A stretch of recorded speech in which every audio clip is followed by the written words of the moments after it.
the intro.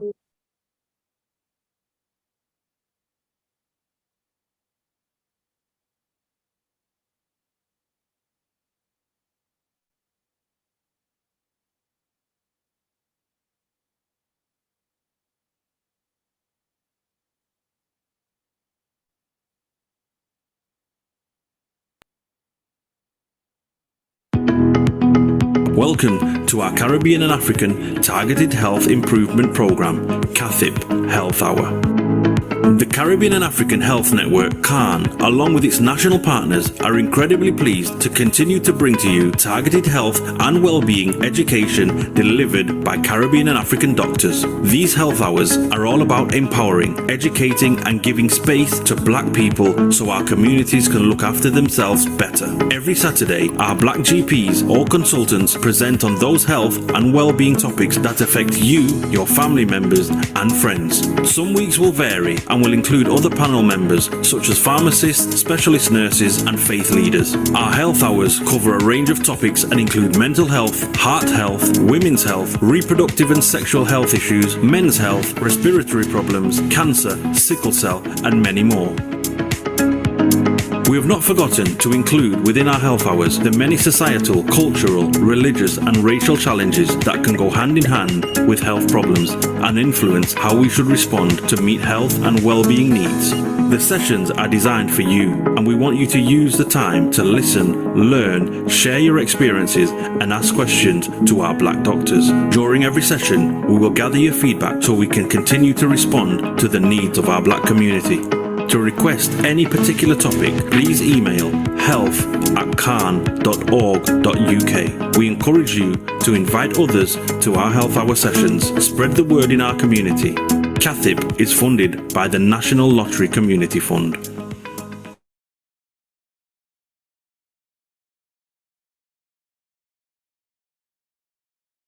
Thank you very much for that introduction and welcome everyone to this health hour. I'm so thrilled, excited that we are talking about an issue that affects most of our community, and most times we don't actually know that's really happening. The other day, a colleague was just saying, I am forgetting everything, Gertrude. Is this old age? And I was saying, maybe not. Sometimes we just mask forgetfulness or issues around dementia with what we have grown up to believe. So I am really thrilled today that we are going to have our own expertise in the name of Dr. Champion Seun-Fadipe talking to us on the issue of dementia. So, Doctor, we are really very blessed to have you talking to us at this hour. And when you're ready, the floor is yours. So please welcome to the hour. Thank you very much. Good morning, and thank you for having me. Once again, as she has said, my name is Champion Seun-Fadipe, and today we will be discussing about a particularly interesting topic. And this is an issue that create a lot of confusion and questions, from all different people. And this a condition that actually affects a lot of, Black individuals. Particularly, I've been asked to focus on vascular dementia. And in the next couple of minutes, we're going to be having a conversation about this. And I would like people to jot down whatever questions that they have, and we can discuss together. So as a form of introduction, dementia it refers to, it's an umbrella word for a variety of problems with mental abilities, which are usually caused by gradual changes and damage to the brain. It is an umbrella word because there are so many subtypes of it. What we are focusing on today is the vascular subtype of dementia. And, just to kind of describe it, if we imagine that the brain is a collection of different wires, that serves so many functions like memories, like movements, like moods, like, so many diverse functions that we have in the body. Vascular subtype of dementia or dementia is said to be of vascular subtype when there is a damage to this collection of wires due to reduction of blood supply to them over time. So when there is a reduction of blood supply from any cause, this starves the brain of oxygen, and the brain really can't live for a long time without oxygen. So the brain cells die.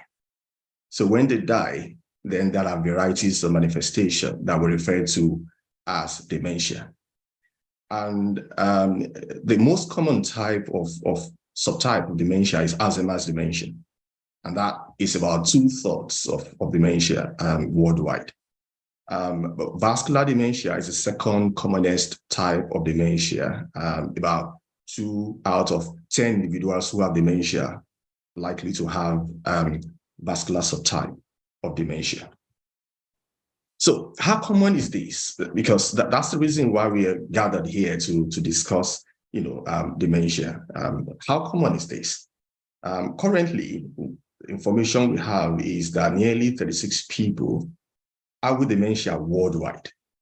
But as many as 28 million people actually do not have a diagnosis, which means that there are so many people who are having dementia who do not recognize that they have dementia, who are not receiving treatment, in the hospital, and for one reason or the other, they are being plagued or affected or disabled by this medical condition. And in the UK, it affects about 850,000 people, which is it's just saying, if you take 14 people, 1 out of 14 people that you see in the UK would suffer from dementia. But we must recognize as well that dementia is a medical condition that usually is usually one of the main risk factors. In fact, one of the major risk factors is old age. So age of more than 65 years, if you take 14 individuals aged more than 65 years, 1 of them is likely to have dementia. And it's been postulated that in 2040, by year 2040, there will be over 1.5 million people with dementia in the UK at the current rate of prevalence. So it is something that one would really need to understand. It is important that we take cognizance of what the features are, how it presents, and there are some people perhaps in the audience today who are having some relatives with it, and perhaps they're here to get more practical tips on how to cope or what to do about some of the things. Hopefully, we'll be able to discuss that. And at the end, of course, if there are questions, I'll be able to welcome them. So what's the big question? The big question is dementia the same thing as normal forgetfulness or normal aging? We all, at different instances, have forgotten something.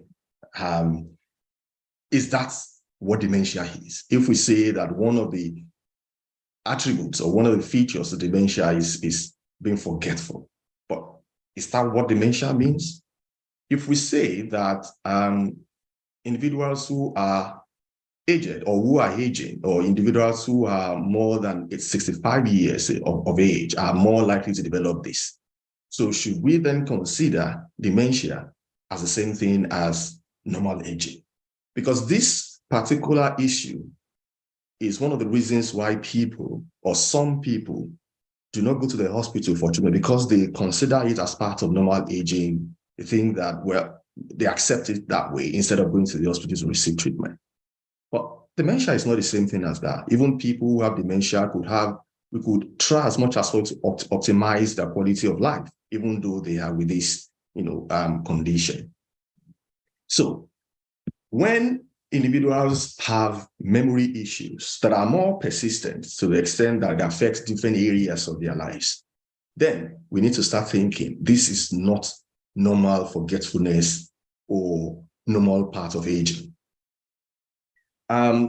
When in dementia, individuals suffering could be forgetting recently learned information. So we could be having a conversation, you give them an instruction, but suddenly they have forgotten what they have learned or what the instruction you have provided to them. So they ask you again. They will come back and ask you, what did you say? What did you say? Important dates of events. they cannot remember this. They will need to rely on other people to support them and reminding them of their schedules, reminding them of what they need to do.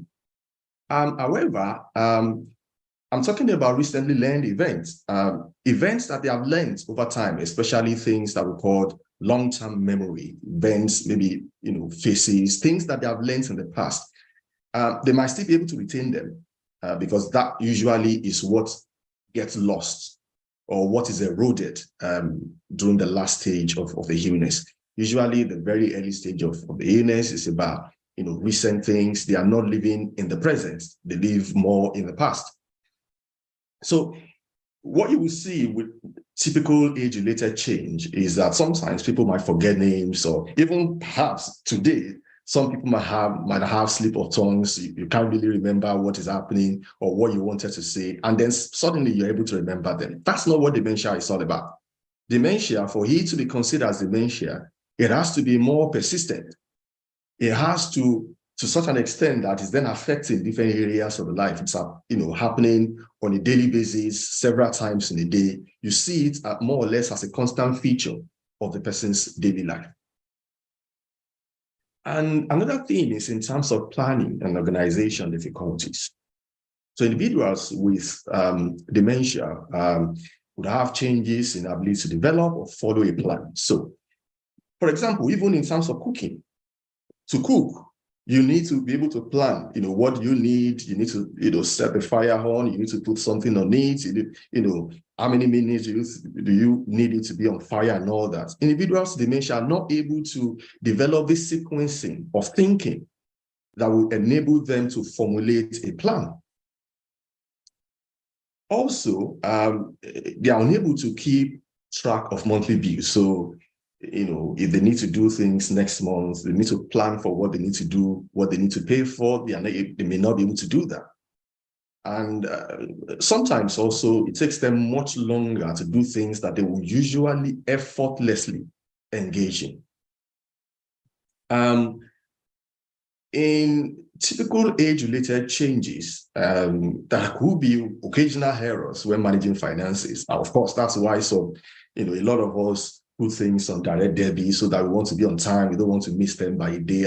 But that's not what we're talking about. We're talking about individuals who lost these abilities to do these things. They previously had the ability to plan, to engage in organization issues. Suddenly they lost the skills to be able to do this, and this affects them on a daily basis. What about time and place? Individuals with dementia or vascular dementia they could be disoriented. So in terms of the time, they lose track of dates, season, or passage of time. Sometimes when you are conversing with them, they talk about things that happened many decades ago as if they were happening or as if they are currently happening. So they lose track of time. They are not able to know that, well, whatever issue that is causing now is no longer relevant to the current. And in terms of confusion about place, they could develop confusion to such an extent that they might want to go to the bathroom, for example. They could enter into the toilet. When they go out, they might be able to go out, they might not be able to return home. And the confusion also, extends to their personal care as well. Some of them, they want to put on slippers or shoes. They might put on the right on the left, or the left on the right. Or individuals might put on their clothing inside out because they are not able to understand. They are confused, about what to do. But this is not part of a typical age-related change in the sense that, there could be confusion. For example, if you have not gone out for a while, you've been in the house and you are confused about the day, and then you look at the calendar, or somebody just mutters it or mentions it, you are able to, reorganize yourself and become aware of what is going on. But this is not the same thing as what is obtainable in an individual with vascular dementia or dementia. Individuals with dementia will also be misplacing things and losing the ability to retrace their steps. So They could lose things readily in the house. For example, even keys, monies. They keep things and they could not retrace their steps in terms of then being able to locate where they kept those things. So they could accuse people, for example, of coming to their house and stealing their money or stealing their things. But that might not be the case. What is actually the case is because they are not able to retrace their step and understand or be able to locate where they left anything.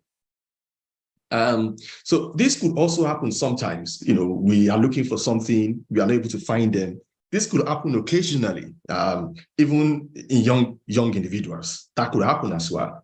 But in these individuals, this become a more persistent feature of their daily lives. What about judgment? This is usually also impaired in an individual with dementia. They may experience changes in decision-making process. For example, in terms of paying their bills, how much they want to pay, how to take charge of their money. If they had business, they might not be able to take care of the business any longer. Because of the ability, because of an impairment in the ability to decide, to make decisions or to judge things. In terms of their personal hygiene as well, they may pay less attention to grooming or keeping themselves clean, or their environment clean. So one or two, people who are in business could make bad financial decision. They could make bad business decision, but that's not what dementia is all about. You see that it pervades. It's more pervasive than occasionally just forgetting these things, and there are a number of other symptoms that are stated that I've been discussing so far. And new problems with words in speaking or writing. Individuals who have dementia would have difficulties in understanding concept. If you give them information, they may not be able to understand what you're saying. They might not be able to process the information from the outside world, so that they are not able to incorporate it into their body of experience or body of knowledge that they had previously acquired. While engaging in conversation, they might be stopping more frequently, forgetting what they want to say, or forgetting what the discussion is all about, and asking the questions all over and over. They might struggle with vocabulary, having difficulty naming things or finding the appropriate name for things. So if, for example, they're seeing a key, they might be calling it a phone, or if they are seeing a wall clock, they might be calling it a pen. They might find it difficult to appropriately identify or recognize objects. And even if they did, they might not be able to attack the right names to them. So this is not what we usually find in individuals who are not having dementia. Yes, if I would assume that has happened to many of us at different points in time, when perhaps when we're having conversation, we cannot remember certain name or something along that line. But in this case, it's different because, as I said, it becomes a more regular feature of their life, and it's not just an occasional thing. It's not just a one-off thing that occurs more persistently. And the sum total of all these things that I've been discussing so far does not allow individuals with dementia to engage in their routine activities of daily living. When people wake up in the morning, usually, they are motivated to clean their environment, motivated to take care of themselves, to cook, in terms of walking around in the house, be able to make financial decisions, able to go about themselves, pay money in the bank, collect money in the bank. We just find out that they are not able to complete these things that we usually do on a daily basis, just because of this illness. And because of this, the difficulties that they're having as well, they may not be able to, they find it difficult to engage in social conversation or social interaction. So you see them usually withdrawing from interactions because of some of the concerns that they are having.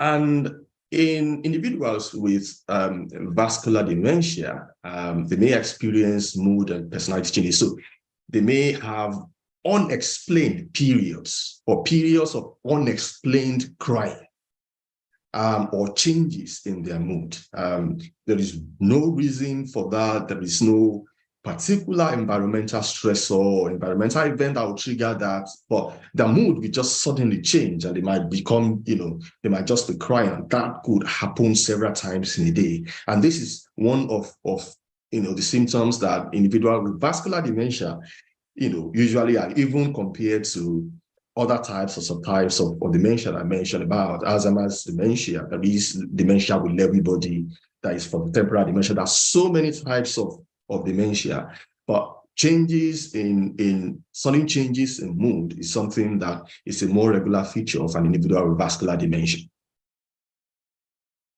And other symptoms that individuals with vascular dementia could have is early loss of bladder control. So they are not able to recognize that they need to go to the toilet to wee, and they will just not be able to control their bladder any longer. They could have some movement changes, reduced facial expression. And about 10% of people with dementia have what we call mixed dementia, which is they could have Alzheimer's dementia, which is commonest, mixed with vascular dementia. They could have Alzheimer's dementia with dementia with Lewy body. So they could have features of this. In vascular dementia, actually, the memory symptoms might not be the earliest one, might not be the most prominent ones. It's more about changes in their thinking process, in their orientation, understanding, or conceptualization of what is happening in the world. But memory issues could come later. And I also talked about some mood changes. This is, perhaps different from another type, the third commonest type, for example, which is dementia with Lewy body, in which those kinds of individuals. Okay, so like the third commonest type of dementia, which is the dementia with Lewy body, is in which it could have, in addition to the memory problem, have movement difficulties. They could, because of their disorientation, not be able to understand what is happening, and they could have what we call hallucination, in which they hear voices that are not there, or see things. Most commonly, they see things that aren't there, or that other people are not seeing, and know that as part of the complement of the illness manifestation. So in vascular dementia, as I mentioned, is because of shortage of blood supply on a regular basis to the brain. The manifestation will therefore depend on perhaps the area of the brain that we're having this shortage, or that is receiving shortage on a more consistent basis. So you could have combination of these different symptoms over time. And in vascular dementia, like some other type of dementia, yes, vascular dementia is a progressive illness. So which means that slowly the brain, gets damaged, especially as we have insults. Once there is another insult, it damages small brain cells and all that. So there could be some period in which the individual is a bit stable. And then after another insult, they deteriorate further. They become stable along that line. After another insult, they become, they deteriorate further. That's what we usually see in vascular dementia. We call it a step ladder kind of progression. So, So is vascular dementia biological? Because as Blacks, there are different belief system, cultural belief that is associated with, dementia, generally speaking. So would one say that vascular dementia is biological? I did mention that the vascular subtype of dementia, the brain cells or the death of these brain cells are caused by reduction in blood supply. And how does this happen?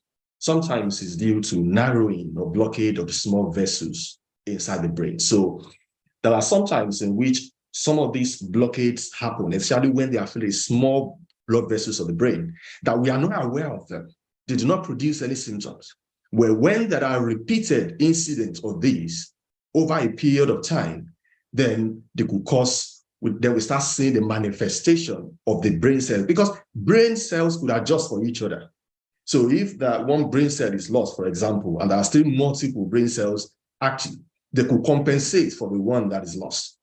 So if it's affecting brain, small blood vessels and small areas of brain cells are being affected, over time, other brain cells that are active could compensate for them. But once there are a lot of death, cumulative death over time, then we could start seeing the manifestation. Unlike if there is like what many people refer to as stroke, which there is a blood supply, a cut of supply to a large area, of the brain. So when it affects a large area of the brain at the same time, the brain might not be able to compensate that readily. So individuals like that, we could start seeing manifestation quite quickly thereafter. And there are also things that we call mini strokes, in which it's also like stroke as well, affects a relatively large expanse of the brain, but it doesn't last for more than 24 hours. So it lasts for a shorter period of time. So when there are repeated incidents of this mini stroke, that could also be a precursor to vascular dementia. And there are certain individuals who have family predilection, that are family history of these bleeds in their brain. So when this happens, it could cause dementia. So sometimes, in rare cases, as I said, some vascular dementia could be considered as running in family, but this is usually rare. And so who is at risk of what I've just talked about? Who is at risk of blockade of blood cells? Who is at risk of sudden, because when there's too much pressure in the blood vessels are those tiny pipes that carry blood to different parts of the body. So when there is too much pressure in them, they could burst. Like we have burst pipes in the house and all that. So when they burst as well, the blood just becomes collected in the certain parts of the body, and areas that should have those blood or those oxygen are not able to have them because it's bloods that carry the oxygen. So when a particular area of the brain is not receiving enough blood, then ultimately they are not receiving enough oxygen. That means they're not receiving enough nutrients and they could die.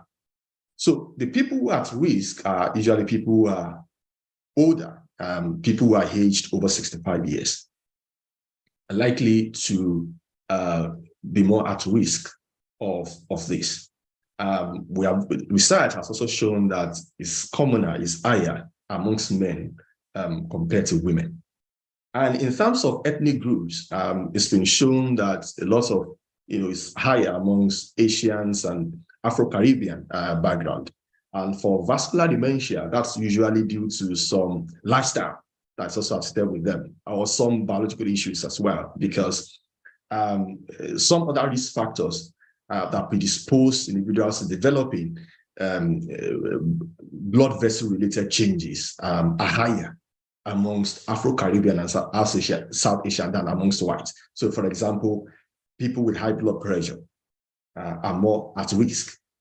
People who are smoking, who are obese, who are having diabetes are more likely, they are at risk. Individuals with too much fat in their blood vessels. I'm not just talking about body, obesity, like that. I'm also talking about fat in the blood. So when there is too much fat in the blood, in the blood, it will also cause some blockage or blockages of some of the blood vessels as well. Physical inactivity. So individuals who are less physically active are more at risk than individuals who are exercising their body on a regular basis.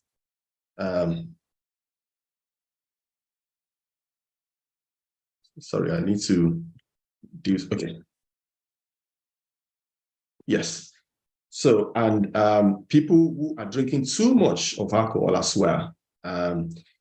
Alcohol, generally speaking, if taken in a moderate level, is still tolerable by the body. The body, per hour, is able to metabolize or break down a particular amount of alcohol. But when it's too much, the body is not able to cope with it. And then that becomes too much of a problem. Individuals with brain injury are more at risk.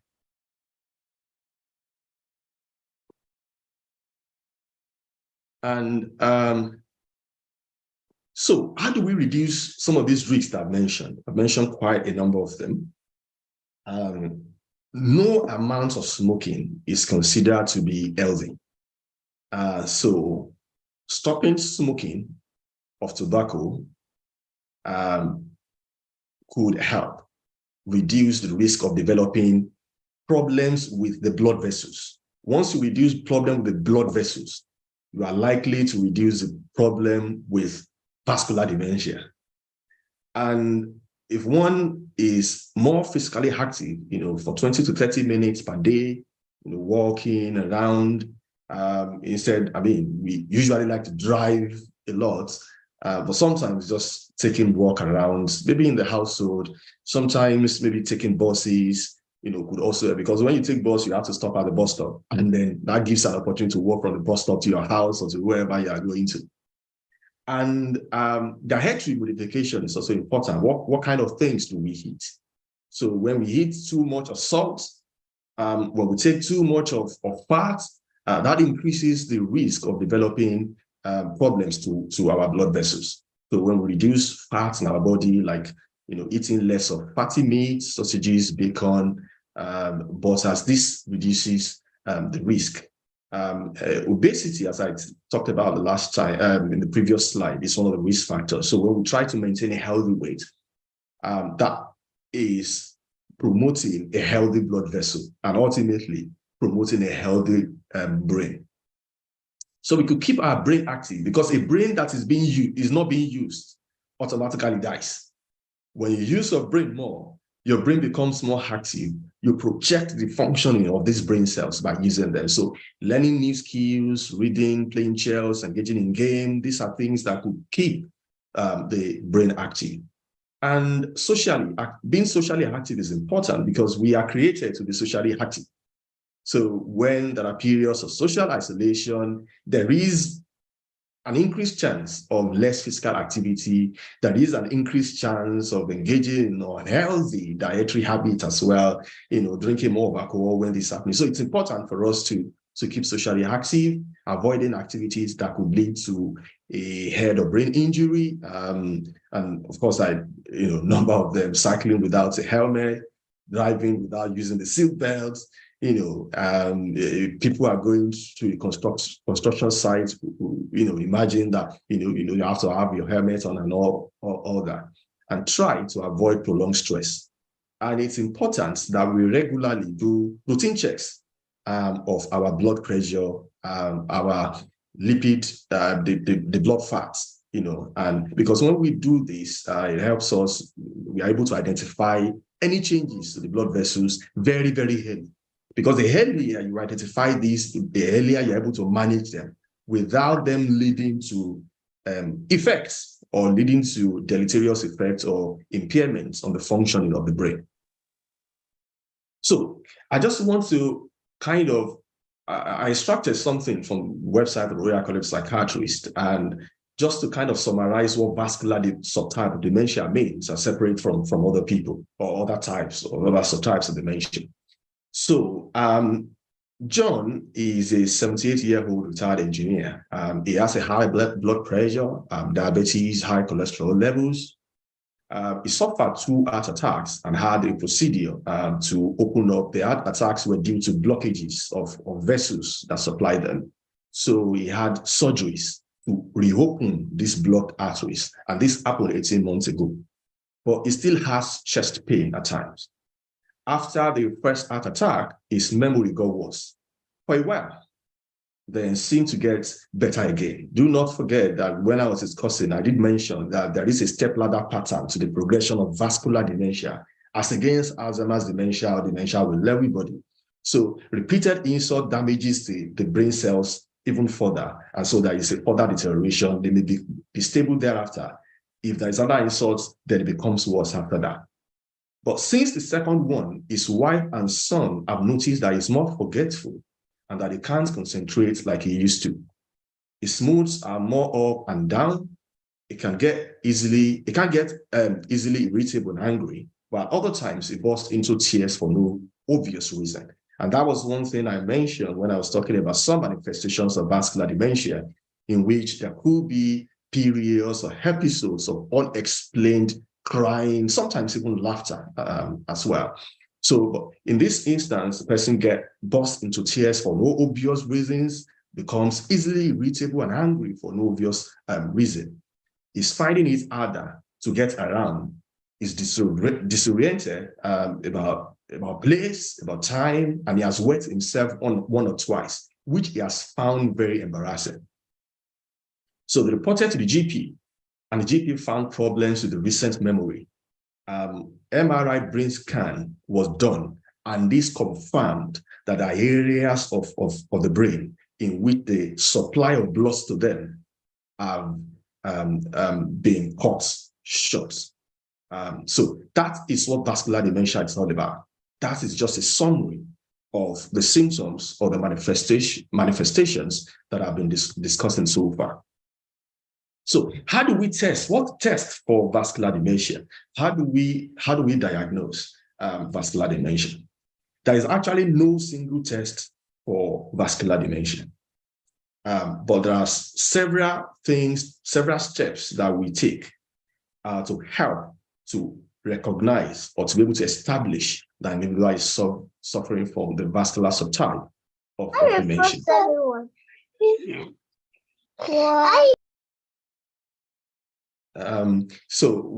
The first step is when there are concerns about the memory, about the organization capability of an individual, about the ability of that person to scan, to process information from the outside world, scan information from the outside world, like all these things that I've mentioned so far, then discuss with the GP.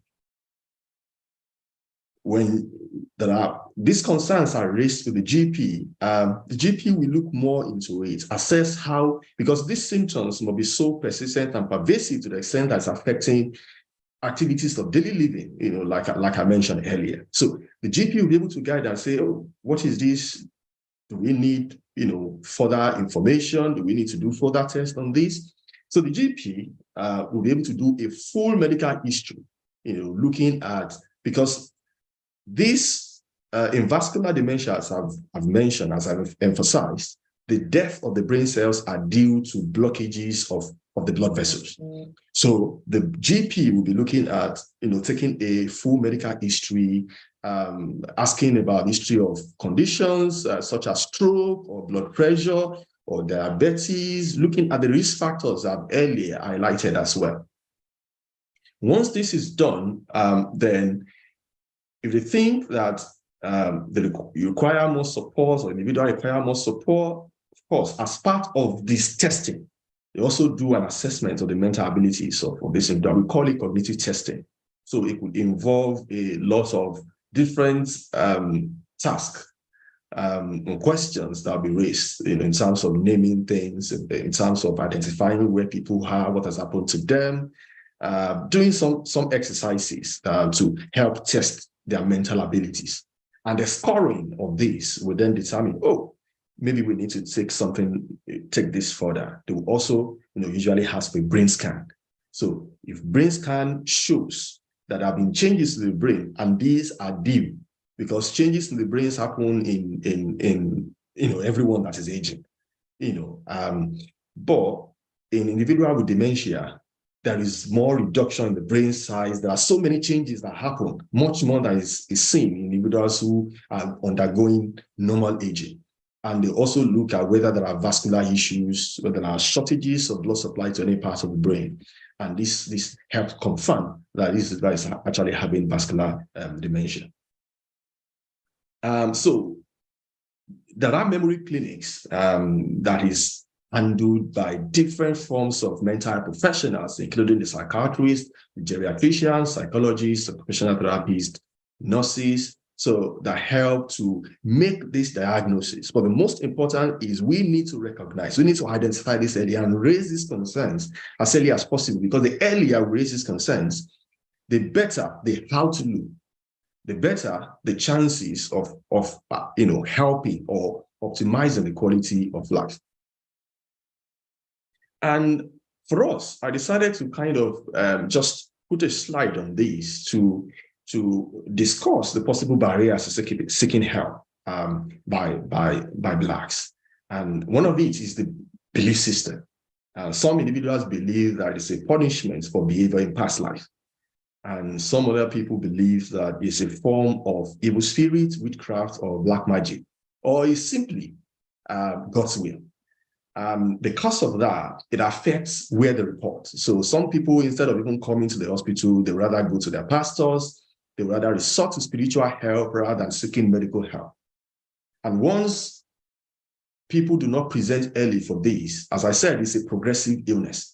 So that we could intervene at some point to slow down the progression of this illness. So when it's already become very advanced in the progression, there is little to do at that point. So it's important. I mean, this is one of the things, one of the barriers that prevent people to seek help. Another thing is social stress.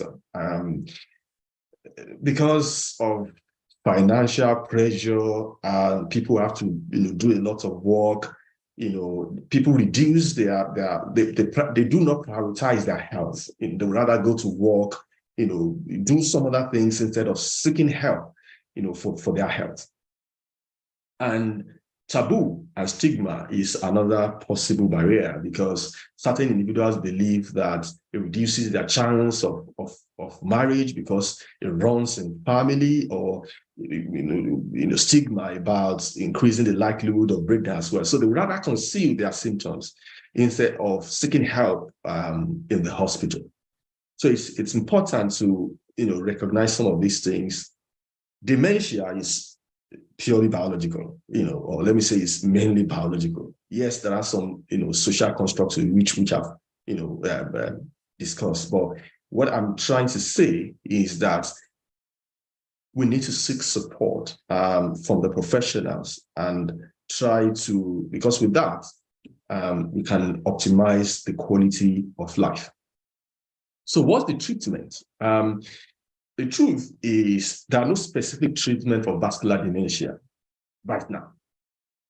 Yes, there are advances in science, and there are researchers in the lab that are always looking at how to support individuals with dementia. But at the moment, there is no specific treatment for vascular dementia. The treatment that is provided is in optimizing, because it is due to shortage of blood supply to the brain.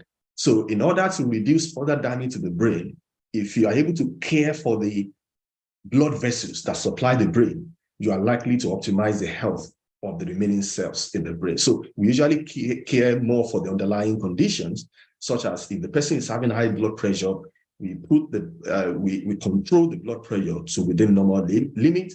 If the person is having high fat in their bloods, we give them medications to bring it back to the normal level. If there are heart problems, we give treatment for that. If the blood sugar is elevated, we reduce it, we give them medications to control this. This is the expectation is, as I said, if you care for the blood vessels, you are more or less caring for your brain cells. Alzheimer's disease, which is the commonest type of, or commonest subtype of dementia, actually, there are some medications that are used for them. But these medications, research have found that they are not effective for individuals with vascular dementia, unless the person has been diagnosed with mixed dementia. Because what the concept of vascular dementia is different from the concept of Alzheimer's dementia. In Alzheimer's dementia, what happens is the death of the brain cells are due to accumulation of some proteins in the brain that we call the amyloid proteins, tau proteins. So when they're usually saying, even as aging, as we age, we have more of this in our brain. But individuals with Alzheimer's disease, there is more accumulation of this in their brain, and they damage these brain cells. So because there are differences in what is causing, or how Alzheimer's dementia is caused and how vascular dementia is caused, the treatments are not exactly the same. A person with vascular dementia should be supported to stop smoking, to exercise regularly, eat a healthy diet, and maintain healthy weight. Things that I've been discussed earlier in terms of reducing the risk of more damage to the blood vessels and more ultimately the brain. this could slow the progression of the illness. So other support that are provided, because as I mentioned, the support that is provided is delivered by a team of professionals, including the psychiatrists, the nurses, the occupational therapists, even the social worker, the physiotherapists also, especially for vascular dementia, will be involved. It would also involve the cardiologists, to help address some of the things that I've earlier mentioned. So, so the occupational therapist, social worker could come, the occupational therapist will come to the house, they will do assessments of the home, assessments of the needs of that individual as well, or assessments of those who are caring for the individual as well, because it's not easy caring for individuals with vascular dementia. So they provide more practical support in terms of getting them dressed, removing any loose carpets in the house that could aid them sleeping because of their disorientation, or anything that could potentially serve as a trip hazard, making sure that the home is well lit so that they can understand the environment better, and having grab anything that could support their daily life is what to be provided. And as I mentioned earlier, that communication problems is one of the main features of vascular dementia. A particular specialist that we call the speech and language therapist, could assess the individual and provide practical tips on how to improve their communication problems. With the movement difficulties that could happen, physiotherapists could help with that. And there are some talk therapies also that are used, such as cognitive stimulation, engaging activities because the other brain cells that are still active and remaining, you want to optimize their function as well. So you want to give them activities that could help with that. Relaxation techniques would help, music, dance therapy, or what we call reminiscing therapy, in which they remember very beautiful, memorable pieces of their past lives. So you bring it to the fore now, gives them better support of their current life. And social support in terms of helping them to engage more in social interaction, leisure activities, housing as well. Sometimes there are support workers, that are provided to support them in the house, depending on the needs of this individual. And there are some day care in which individuals with vascular dementia could be taken to for support as well. And so what are the practical management tips, which I think that we need to take away? These are important. Breaking complex tasks down into smaller steps, because they have difficulty conceptualizing difficult things, unlike how things were before development of this illness. So they will benefit from breaking information down to them using simpler languages that they can understand, breaking tasks to them into smaller bits that they can easily conceptualize and internalize into their body, of memory, of experience, and keeping to a regular routine, because they are confused about things. So when you make things a bit regular for them, they are able to understand that, they're able to cope with that. And because of their memory, individuals, they forget things easily. So usually individuals with vascular dementia would have underlying physical health issues, as I mentioned, maybe hypertension, maybe diabetes. The medications for these, they might not remember what time to take it and how to take it. So they might have, use some reminders for them, or, pill boxes where they put the medications in, the one for day 1, day 2, day 3, or every day they want to take. On day 1, maybe in the morning, they have to know where they label in this box, so they just take them.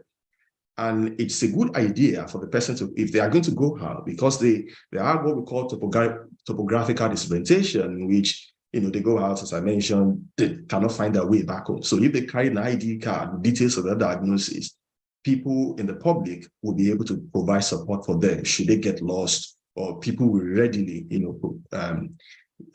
support them. And there are support groups in which carers, some individuals with dementia, or even individuals with dementia themselves, who share their experiences, and they could learn from each other. That also helps in social engagement as well. and be aware of triggers such as noisy or crowded places, changes in routine, too much or too little stimulation that could confuse these individuals even more, and encourage them to keep up with activities they enjoy. Yes, it is an illness, a progressive illness as of that, but while they suffer with this illness, we try as much as possible to create beautiful memories for them as well. So let them engage, encourage them to engage in activities that they enjoy. And their financial support is also important, because some people have businesses, especially people is, very important for people who are in the early phase of their illness progression, in which they will need to get their solicitor, do what we call, get more support. They could do advanced directives, give advanced directives on what they want people to do for them, when the illness is progressed down the line. Or people who have businesses, their power of attorneys, they could dedicate responsibilities, authorities for other people to manage them. So they could do all these things while they still have the mental capacity to do so. Thank you very much. I will welcome questions, please. Thank you so much, Dr. Champion, for that fascinating talk. I hope everybody who is on here have at least 95 people listening to you on a Zoom alone. So this has been really fascinating, and you have raised a lot of issues within our community. There are quite a lot of questions, so we're going to see how we can actually sum up this. But just the reality that almost how many million, 28 million actually in the world might not know. And just the feeling that 1 in 14 of us could get dementia in the UK, I think it's something we need to sit back and reflect as a community what we need to do. And when we just try to think about in 13 years, 1.5 million people will be having dementia, that is something closer to our community and our heart. And we need to look at how we understand this, and this discussion is really very, very useful in that. My first and maybe a simple question was just to look at in terms of, we know we simplify dementia with age, but are we seeing some of these occurrences in young people than the age of 65 plus when you're looking at in terms of dementia? Do we have any pattern around young people, doctor, within our own UK settings? Thank you for that question. Generally, worldwide, cases of dementia also happens in individuals who are less than 65 years. It's just that it's not as much as individuals who are more than 65 years. But the most common type of dementia in individuals who are younger than 65 years is still Alzheimer's dementia. So that's still the commonest type of dementia, even those who are more than 65 years. So yes, we have cases of dementia in those who are younger than 65 years. Even vascular dementia that I've just talked about now is one of the common causes of dementia in individuals who are also younger, because there are increase in the rates of stroke, or increase in the risk or rates of insult to the brain from vascular insufficiency or from blockages to these blood vessels that we saw in the past. So yes, there are incidents of dementia in individuals who are younger than 65 years. Thank you for that. And I just want to link that answer to another question where one of the participants has talked about do vaping and shisha, I think, affect the blood vessels, and talked about things like nicotine, which is really popular in young people. So is there any link between taking those things and how does it really affect the health of the young people? So let's finish with the young and the issues around vaping and shisha. Does it really make any difference? In terms of taking tobacco or nicotine, nicotine itself puts more pressure on the functioning of the blood vessels.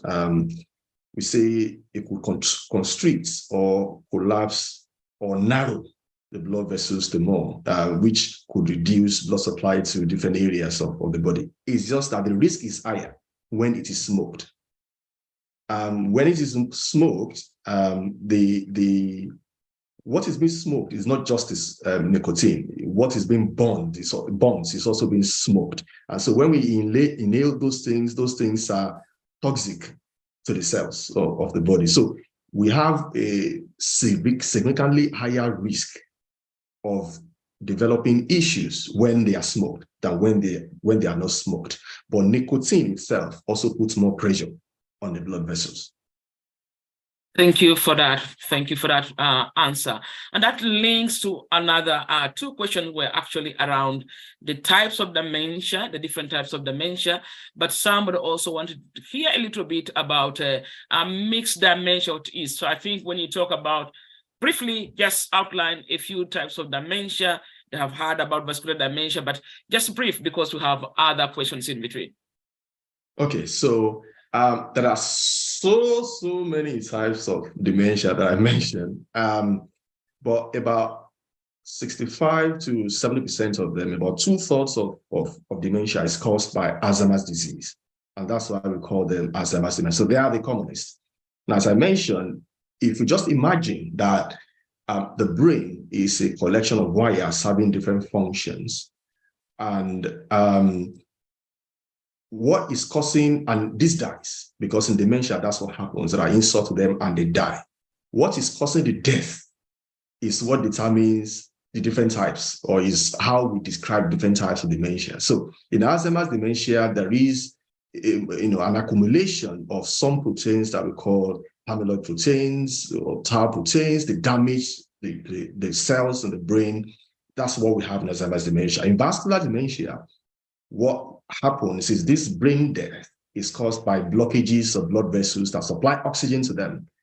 When there is no blood supply to them, the blood cells or the blood carries the oxygen, and that's where the blood cells or the body derives their nutrients. So when they are starved of this blood, it means they are starved of their food.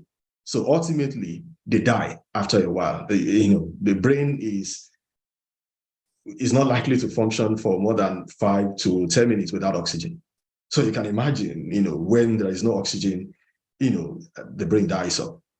There is another subtype, which is the third commonest. And that happens in about maybe 5 to 10% of individuals with dementia. That's called dementia with Lewy body. So in dementia with Lewy body, the proteins, some proteins that we call Lewy body, are deposited or accumulated in the brain. It's what is seen in all our brains. In healthy brains, we have some deposits of Lewy body there. But like we have in Alzheimer's disease, in which there is an increased accumulation of these, in individuals with dementia with Lewy body, this Lewy body, the proteins become accumulated in the brain.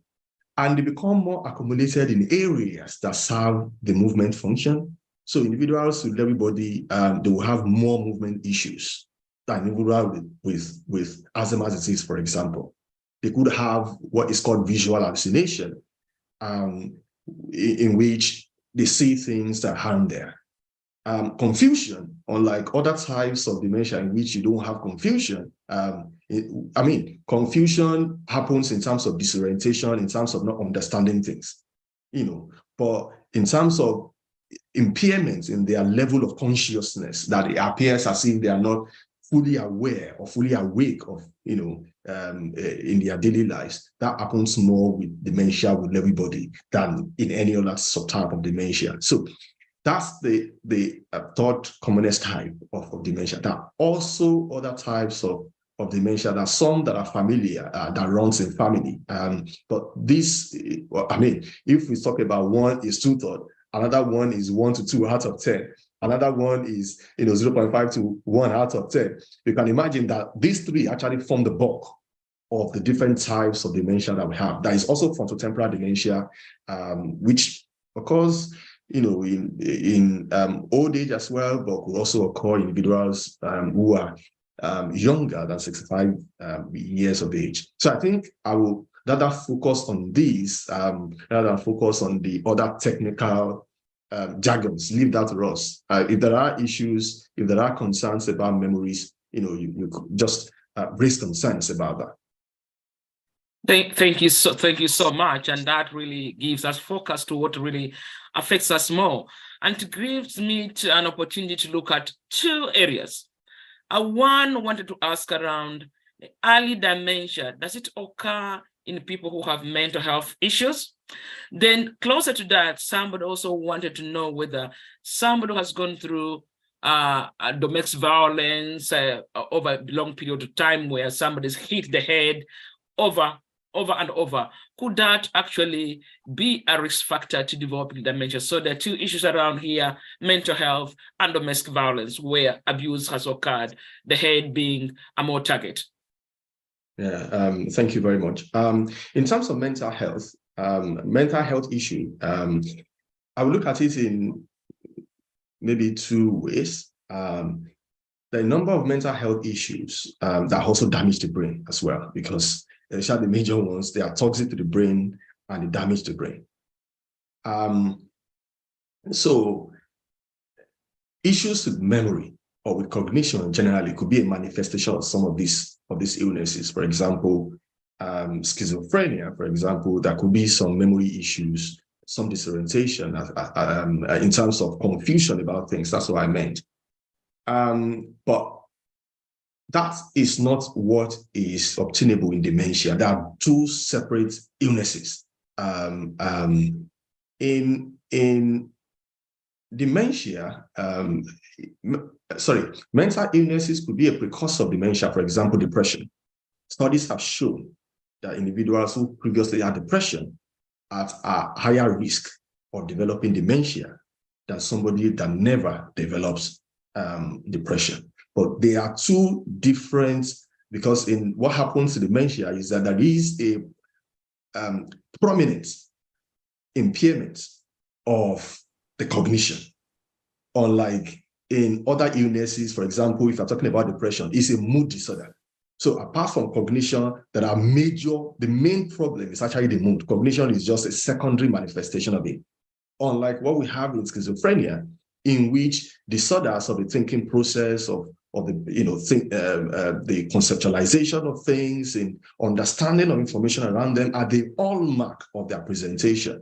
The cognition part is just could be primary symptom of it, but it's not usually the most predominant or the dominant feature of it. But in dementia, issues with memory, understanding of things that's happening in the world, disorientation, these are the feature, that the hallmark of the syndrome that is considered or that is described as dementia.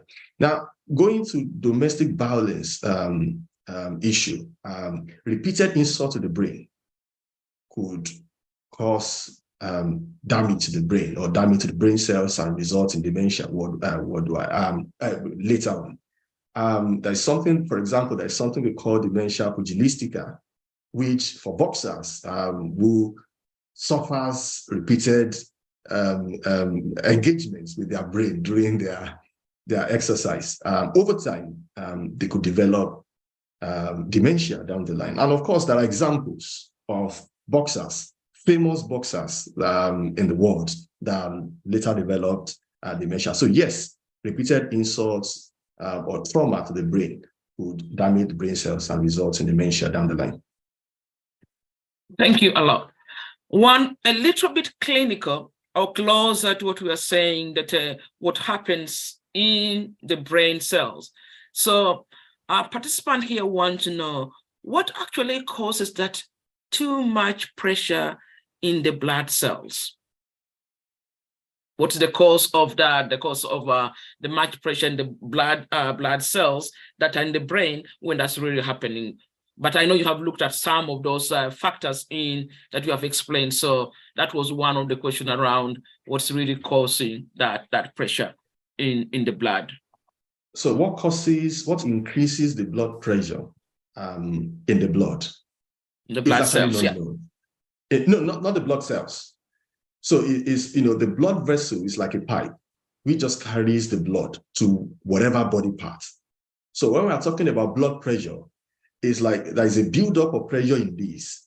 For example, if there is a narrowing. So one thing that I would say is, or the first thing I would say is, there is no single identifiable cause for increase in blood pressure.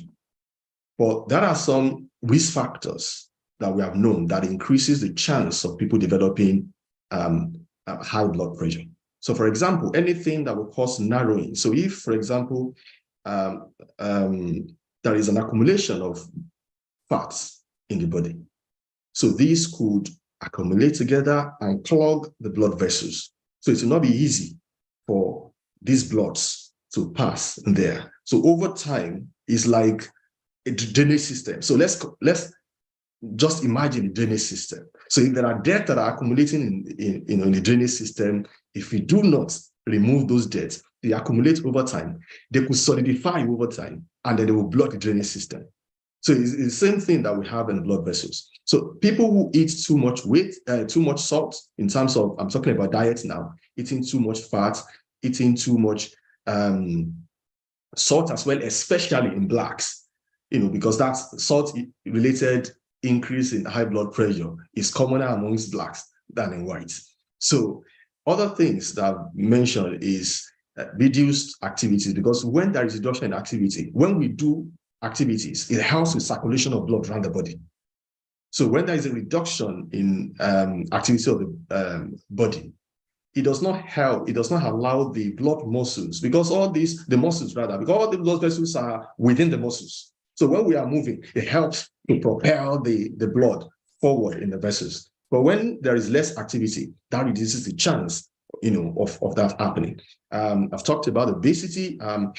Diabetes, I've talked about that as well, which is a risk factor in the sense that it could slow down movements in the blood vessels as well, which eventually could lead to the clogging or the blockages of this. And overall, there is a possibility that and if there is an insult to any part of the blood vessel as well, if there's an injury to any part of the blood vessel, the healing process could also lead to a situation where the pipe itself is blocked. It's like when you are trying to repair a small pipe, if you don't do it correctly, you might actually cause more blockage than what you are trying to do. So that will also happen in the blood body system as well. When this happens over time, it reduces blood supply. If there is an increased blood pressure as well, it could burst the pipe as well. We see it in things that have pipes in our different homes as well. And so it is not just the shortage in blood supply that increase in blood pressure could eventually cause. It could also cause the bursting of these pipes as well. I'm not sure if I was able to explain that. You have really given us a wide aspect, actually, that was going to touch on the following question, which was around our understanding and linking of cardiovascular diseases and dementia, and actually looking around issues around pressure, around stress, around poor diet, and within our disparities within our Black community. So the question that follows us, how can actually diet affect dementia? Is there anything such as a dementia-free diet that can actually look at when we are linking this in terms of eating better, in terms of preventing these cardiovascular diseases? What would be your take on in terms of linking VCD and dementia, Doctor? So, do you mean that in terms of our diet and dementia? Is that what you mean? Yeah, I'm looking. There are so many problems around high blood pressure, around issues around diet, the way we eat. So in our own communities. So is there any way that we can say the diet actually affects dementia, and how can we actually eat better to ensure that we don't get into situations like this? Salt is, one of the things that we mentioned. I don't know, with blacks, with many people that are saying it's as if we are not able to taste salt. People have, too much salt in their food. They'll put salt, they'll put, other things, Maggi and other things as well. And they put it in very large quantities. So number one thing is, let's reduce how much salt that we consume with our food. It's a risk factor And if we reduce it, that reduces the chance, or potentially reduce the chance of us developing high blood pressure. Now, in terms of the water intake as well, we need to take our water, because when we take water is a part of diet, it's not secondary. It is important that we consider water to be part of our diet. Let's drink enough water during the day. There are some people who will perhaps even drink more alcohol than they drink water. There are some countries in which water is not readily available. They have more alcohol than water. But it is important that we consider water as something that is an important or a significant complement of our daily life. In terms of the food, vegetables are very, very important. Let's eat more vegetables.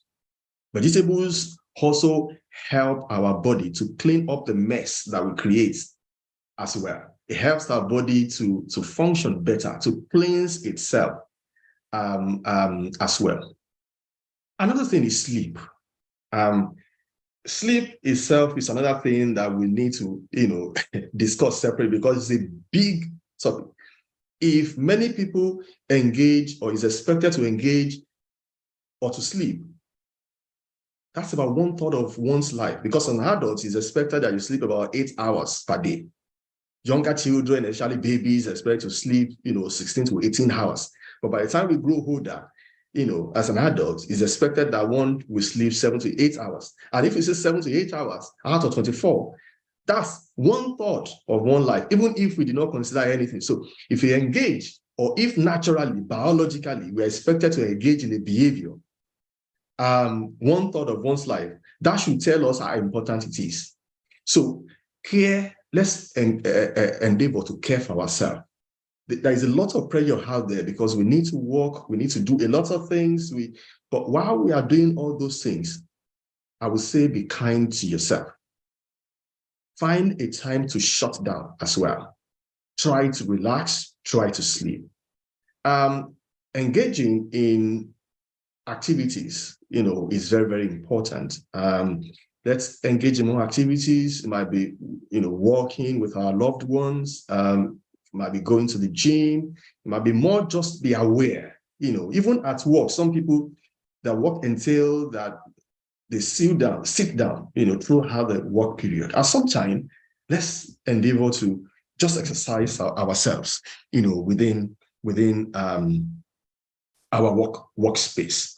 And if there are any underlying physical health issues, let us endeavor to promptly. There is no shame about it, because that's one of the things that's one of the barriers for Blacks not engaging with the GP. Because what studies have shown, even in the UK, is that Blacks are more likely to report the doctor later than the whites. And by the time they report for their ill health, the progression of the illness is so that is most likely advanced, and the outlook from that illness is likely to be poorer than people who are not Blacks. So it is important once we notice something, let's present to the hospital. Let's have ourselves checked. If there are issues, let us address some of these issues. Thank you so much for that. I think we are going to wrap up with the last question for me, which was a little bit throwing the back to NHS. Here is an example where somebody say a family friend was diagnosed with dementia, having presented with some questions about the past presidents and historical events. She was not which were not in this country, of course. So the question is, why is NHS still using this form of testing on our community and diagnosing dementia on this kind of assessment by looking at the history of other people, when we know that culturally there are different things affecting our community, we are presenting differently, and we can have our own diverse tools that can actually respond to the registration than the tick boxes. What is NHS doing, and why are we still using this old model? Why don't we move the current and really address the things the way they are now? Thank you very much. That's an important question. And that's a question that I've been asked repeatedly, and that is well recognized even within the UK, that the sensitivity of the testing equipment is lesser or is lower to individuals who are non-white compared to the whites. So even when these tests are done, they are less likely to identify dementia in individuals who are non-white. So that's an issue that has been known. And outside, because we need a lot of research to inform decision-making process, and a lot of research are ongoing. There are lots of Black individuals who have engaged in a lot of research to increase their awareness and to increase the sensitivity or cultural adaptation of some of these illnesses, But language is one of the barriers as well, because when I ask you, in previous years, we have amongst the people that I treated at that time, I understand the language. So when I speak to them in the language, of the questionnaire, not in English. I speak with them in the usual language. They're able to understand me. But when a number of people whose English language is a secondary language to them, they do not understand the nuances of English. Their response to these things are lower than other people. So that affects it. But there are a lot of research that are ongoing. There are a lot of cultural awareness that is ongoing at the moment. And of course, it is also good that it's something that we are discussing here today, that, the organization have brought forward for us to discuss, because that is part of enriching the space, is part of, helping us to become aware of what this is and how to take care of ourselves. So it is a multi-pronged approach. NHS alone will not be able to do that. We also have to engage and change the narrative. We also have to engage in the research process. We also have to be a voice, that speaks to increase the awareness amongst our people as well. And, gratitude to you that you're able to organize a program like this, or for us to create a template to have this kind of discussion today. Yeah, thank you. Thank you very much, Doctor, for addressing most of the issues. I know there are questions around, again, diabetes, dementia, you have touched on culture, but I think it's necessary now to look at maybe cultural sensitive tools that really answer what we really need. At the moment, there's also one pioneering lady doing around dementia. We are going to send some of the research if people want to engage in dementia.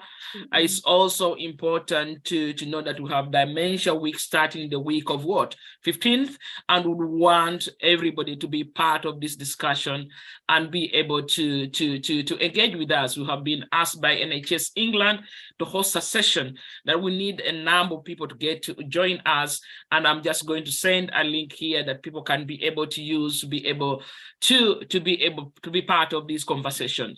But for today, given the interest of time, and we still have to make a few announcements, I just want to say thank you so much for all the discussions we have really had, for creating time and whatever you're giving us. And if we can take our message home for me, that we need to seek support from professionals. We are presenting very late. We need to find a way how we do that early, and we need to find all this that we have been given as a stepping stone for us to be able to work really better and understand the problem within our own community. So I'm just sending here the link and the Zoom link where people can, team link, people can really engage in the discussions around diabetes in the coming week. So I want to give this opportunity to say a big thank you for Dr. Champion for facilitating this for us, and we look forward to talking about, again, sleep. We talked about sleep previously, but we are happy again to engage on some of the issues people are really talking about. So very much thank you for all the time. So I'm going to give this opportunity to Natasha to share with us a little bit around around what's really happening in Cannes. So Natasha, over to you. Good morning, all. Good morning. So I'm Natasha. I'm Marketing Media Manager here at Cannes. I wanted, obviously, once again, thank you, Dr. Champion, for sharing your knowledge with us today. It is really important to open the discussions about dementia within the Black community. And we've seen the amount of questions that we got today. I reiterate once more, do email us or your questions if you felt like if you felt like they haven't been answered and you still need an answer, do email us your questions. Thank you, Gertrude, as well, our research lead here at Cannes, for guiding us so well throughout today. So I just really wanted to just share a little bit about the work that... Can everybody see my screen at the moment? Not as yet.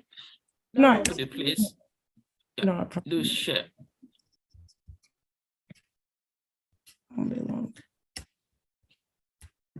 As Natasha shares her screen, the questions around, are you able to speak in churches, mosques, and some centers to share this, Doctor, in the future? But we shall get back to you. If you want us to organize an event where we can talk to different groups, please get in touch with Cannes. We should be able to organize every involvement that we want. We can see the screen, Natasha, so I'll let you go on, please.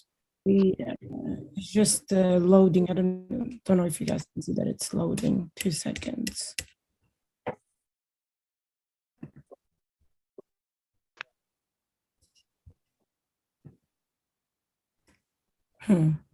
Natasha, just lay it out. Yeah, right. it's now visible. It's just loaded. 2 seconds. Okay, so I hope that you enjoyed this Health Hour session with us today. As you know, we have it every Saturday, and next week we're going to be talking on Black women's perinatal mental health and well-being. You know, Black women are known to, unfortunately, be have more episodes of mental illness throughout pregnancy and are less heard. So once again, we are opening the room for that conversation with our Black clinician, Dr. Olanike Bika is going to be with us next week at 11 a.m. So do join us. We spoke a lot about on diet today as well, and how it's good medicine, as well as exercise. There really is a holistic approach towards health, and it affects many parts of our health, physical and mental. So we do host sessions on diet and exercise every Wednesday. It's towards the evening, so after work you can join us. It's facilitated by Dr. Hiba, and yes, you are more than invited to join us. We have an email to register, events@cannes.org.uk, but there is also plenty of information on it on our Instagram or Twitter. So yeah, here's our invite. We have our advocacy service. So through difficult times, you are not alone. We have a specialized team that can help you in issues such as housing, immigration, education, debt. So it's really value-free support that we give here at Cannes. In the same service, the same department, we have our family and advocacy session. The next one is on the 20th of May. Do not miss out. We give advice that is culturally appropriate. We can support you. We have a helpline. Number is on the screen, 07710022382. Also, there is a QR code. I know it's small, but hopefully you can scan it. Attend, come, be heard. It really is valuable time that you could have with us and be supported through difficult times. The same subject, we have a bereavement peer support group. He has already started, but we are always on taking new new people to join us. We are open once more to welcome you and just be of support, be a friend, sometimes a shoulder to speak with. This is led by Rosalind. Our email is on the screen. Again, we have a helpline as well, 077-100-22382, where you can search for support regarding bereavement. Another tone, Africa Day is upcoming. We are really excited here at Cannes to invite all of our community to come and support, to come and celebrate Africa Day. We will have a great panel of speakers, people in our community sharing their stories here in the UK, of their life in the UK, their success stories, or just simply their experiences. We'll have food, we'll have performances, and we'll also have vendors of, things that are of African heritage and culture. So come and celebrate with us the resilience and the history of the continent of Africa. This is on the 26th of May, a Friday, towards the end of the day in Salford University. So we're really excited about this partnership. Regarding well-being, we have our physical activities and well-being PAW Club. We have sessions every Monday between 10 and 4 p.m. and every Wednesday as well, and more side between 10 and 1 p.m. So come do some exercise with us. This is a face-to-face, so you will be able to, be with peers and invest in your health and well-being once more, because Cannes is all about their holistic approach to health. And in that, it kind of connects to the green arts and well-being services that we have. I know that is fully flourishing, this project in Stockport every Tuesday at 1 p.m. and also in Bolton and Wednesday 2 p.m. This is free, and you get to really get in touch with your creative side, which is one of the things that keeps your brain functioning and improves the longevity of your brain health. So here goes my tip. If you want to join us, the email is on the screen, information on our social media platforms, and there is a number as well to contact. That is Michelle's 07789975205. And just wanted to finally thank our partners. Without them, Health Hour would not be possible, will not be the same. As we know, Cannes facilitates these events. We have very important partners, which are the Enfield Caribbean Association. The contact is Dion John. The email of Dion is on the email on the screen, as well as a contact number. So do reach out if you have ideas and you want to know more about our work. We also partner with RAFA, International Development Agency. Again, partner for a long time with us. Get to know more about their work. They are online and social media presence, but their contact number is also on the screen. Another partner of ours is the Royal Assembly Redeemed Christian Church of God. Again, longtime partner in the Health Hour. The contact is Dr. Samuel Ocarenta. His phone number is on the screen. I know he's always is happy to welcome, questions and anything that you might want to know about our partner. And Croydon BME Forum, again, one of our partners. The email is on the screen if you want to know more about their work, which again is very important to our community. And Black Health Initiative, they have their website on the screen. Go there, go get informed about their work.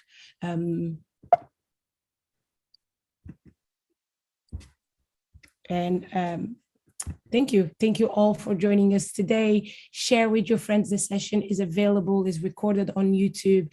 So don't keep this important information to yourself. Share it across. That's always our purpose, to get the message out there. Thank you.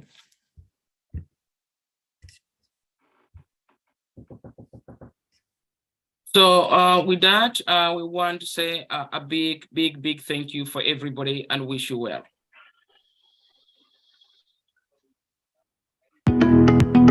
Welcome to our Caribbean and African Targeted Health Improvement Program, CATHIP Health Hour.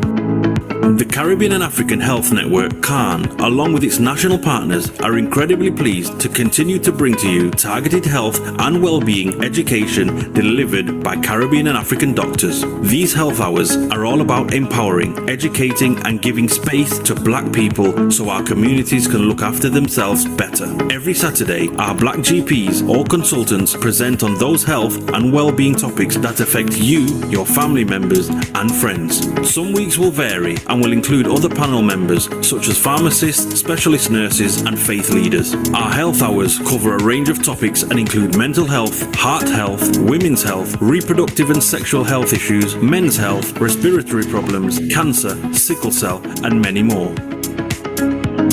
We have not forgotten to include within our health hours the many societal, cultural, religious and racial challenges that can go hand in hand with health problems and influence how we should respond to meet health and well-being needs. The sessions are designed for you and we want you to use the time to listen, learn, share your experiences and ask questions to our Black doctors. During every session, we will gather your feedback so we can continue to respond to the needs of our Black community. To request any particular topic, please email health@can.org.uk. We encourage you to invite others to our health hour sessions. Spread the word in our community. CATHIP is funded by the National Lottery Community Fund.